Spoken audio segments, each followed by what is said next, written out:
What's the first thing that comes to your mind when you think of Jaguar cars? Power, style, comfort. Unlike many car companies today, Jaguar stands out for something important: its history. Jaguar has a fascinating history that dates back to 1922. Unfortunately, these days, the brand is facing some challenges. Sales are going down, and there are no new models on the horizon.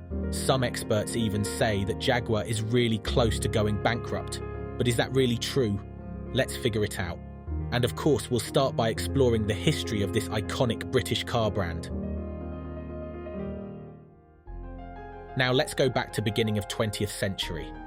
In the year 1922, a company named the Swallow Sidecar was established by two motorcycle enthusiasts, William Lyons and William Walmsley. Jaguar made its debut in September 1935 as a model name, an SS 2.5-litre sports saloon. A corresponding open two-seater sports model with a 3.5-litre engine was christened SS Jaguar 100.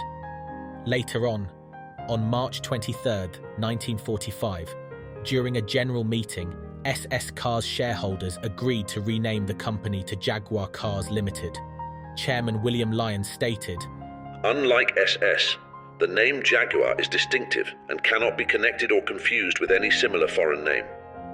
Despite strong demand after the World War II, production faced challenges due to material shortages, especially steel, controlled by a central planning authority until the 1950s. However, Jaguar earned its true reputation by producing a series of visually stunning and successful sports cars: the Jaguar XK120, XK140, XK150, and the pinnacle of Jaguar cars manufacturing, Jaguar E-Type, all embodying William Lyons' philosophy of value for money. These sports cars achieved success in international motorsport during the 1950s, demonstrating the engineering excellence of the company's products. Unfortunately, things didn't go as planned. From the start of making Jaguars, a company called Pressed Steel Company Limited handled the bodies for the cars, while Jaguar took care of the mechanical parts. In 1965, the British Motor Corporation acquired Pressed Steel, causing concerns for Jaguar's future. Sir William Lyons, the man behind Jaguar, was worried partly because of the threat to ongoing supplies of bodies, and partly because of his old age.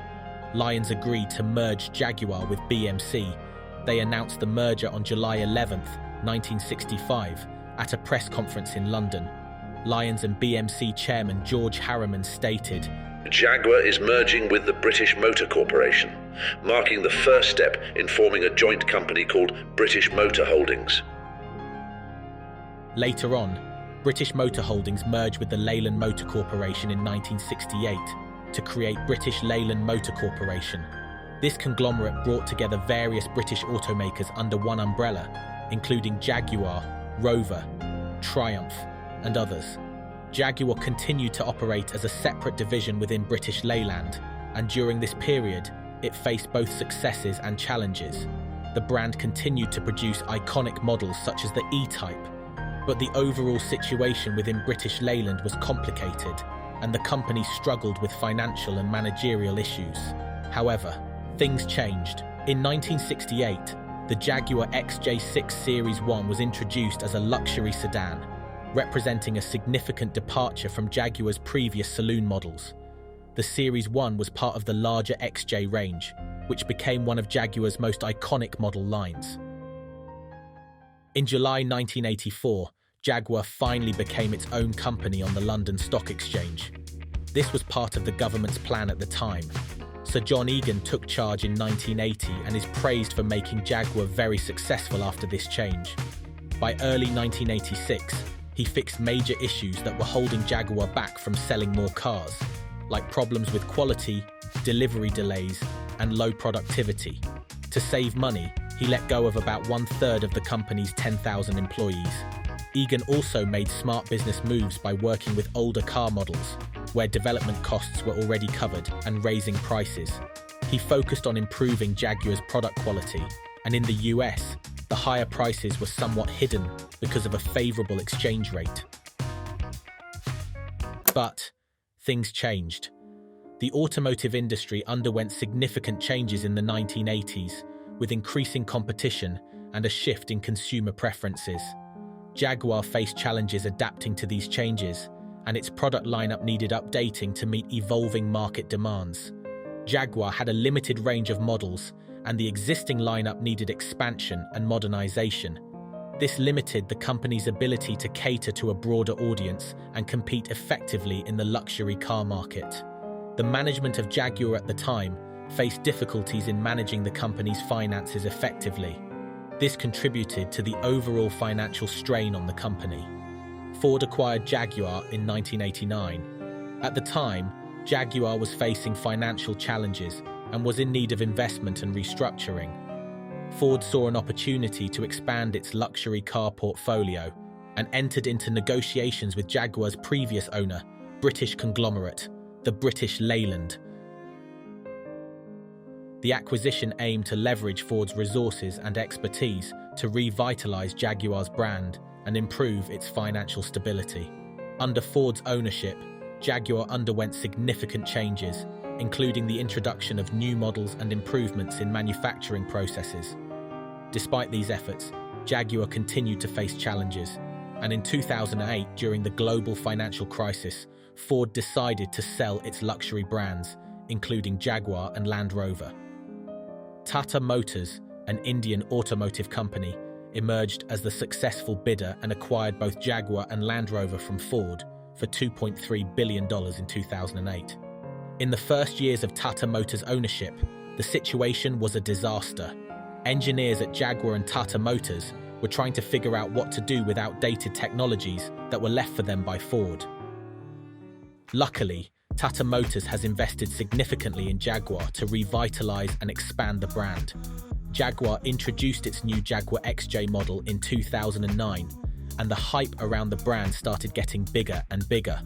People were willing to buy new Jaguars, quality was improving, and demand started to rise. In 2009, the total number of sold Jaguars in the US was 10,380 units. However, in 2010, the number had already increased to 13,340 sold cars. Since then, the number of sold cars has been growing almost every year, reaching a peak of 31,005 cars in 2019.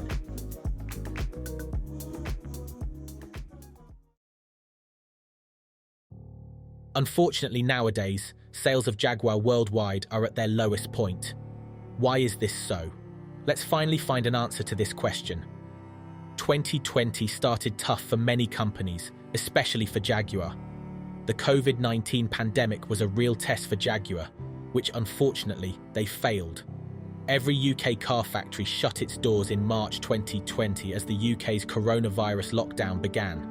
Jaguar, like many other brands, lost a huge amount of profit, and US sales dropped by almost 30% in 2021. In just 3 years, sales of the cars dropped from 31,000 to 9,000 in 2022. But why is this so? An average car lover can say that Jaguar cars look amazing and are brilliantly engineered, but in fact, the best-selling Jaguar models have been in production for almost 10 years now, and people don't really want to buy a brand new car in 2024 that was produced a decade ago. For example, the Jaguar XE was introduced in 2014 and has never been redesigned since then. On the other hand, other cars on the market, BMW 3 Series for example, was fully redesigned in 2018. The latest version of the Jaguar XF was introduced in 2015, while its competitors were fully redesigned by the end of 2020. Customers simply don't want to buy an expensive car that was introduced a decade ago. You can argue that Jaguar has brand new technological cars, such as the fully electric Jaguar I-Pace, but it was also introduced in 2018 and 6 years later hasn't undergone any changes. Moreover, amid slow sales, Jaguar has announced that the I-Pace will be discontinued by 2025. Unfortunately, considering the current situation, if Jaguar doesn't make any significant changes, we will see one more once luxurious UK brand become history and go bankrupt.